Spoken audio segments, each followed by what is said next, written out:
Hey church, I'm excited to share with you a brief reflection for our third week in our book called Belonging. This week's topic is trust, and I thought I would share with you one of my most trusted relationships.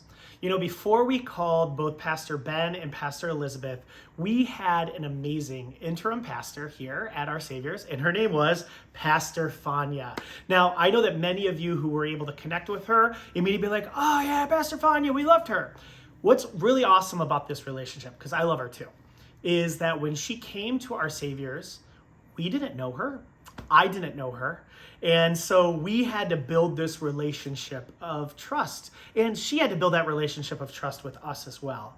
And so some of the ways that we did that is that Pastor Fania and I, we would sit down and we would have coffee. We did a Getting to Know You series where we shared with people some of our questions and how we got to know one another.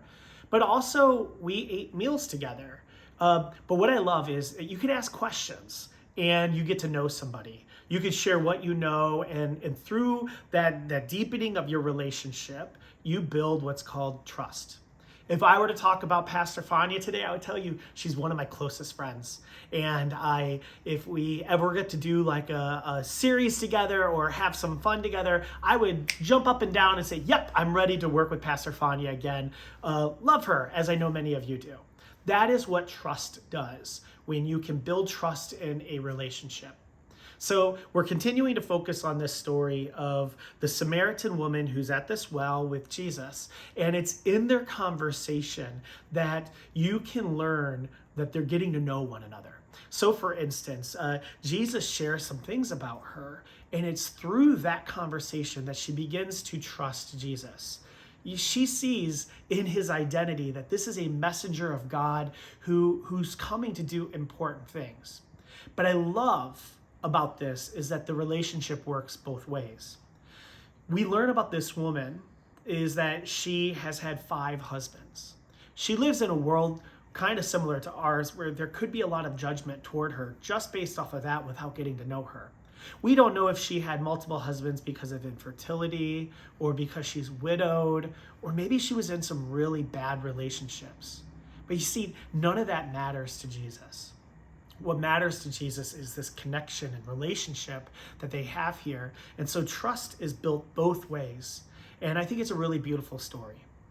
I wonder about what kind of relationships you have had over the years, whether it's with a spouse or with a friend or a coworker, that maybe you didn't know them at all.